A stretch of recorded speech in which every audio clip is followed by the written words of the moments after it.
So many of you wonder if this is normal. See, this hose is all sucked in and it looks super awful. See, looks really bad. But how this happened?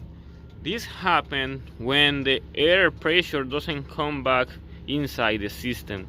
So this air pressure is controlled by this cap over here. See, this cap over here is the one that allows pressure to go out and pressure to go in. So when there is over pressure on your tank, this is going to release the pressure. But when the tank, the system, needs fluid back or air back, this is going to let it go. So if I remove this cap, see, I'm going to get it loose, you're gonna see how that hose it goes back to normal. Let me go up. Okay, see, I'm going to get it loose right now, and you're gonna see how this one goes back to normal. See, now it's completely normal.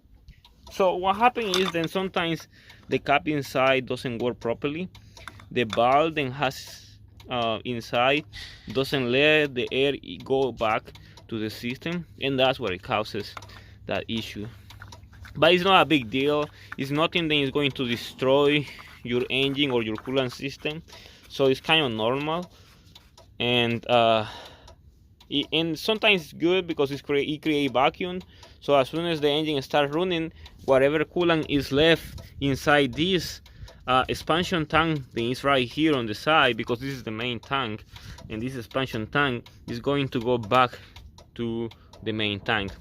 But this applies to mostly all trucks, all engines that have coolant tanks with expansion tanks on the side, or in different areas, because the expansion tank in some vehicles can be separate with a hose like this, and this hose is going to be connected to a different area of the vehicle. But in this case, the tank is integrated with the expansion tank.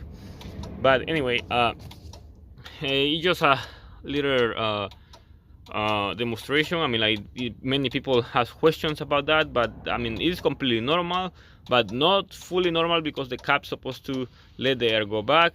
But sometimes this cap is defective and doesn't do what it's supposed to do. But not a big deal. It's not going to destroy your coolant system.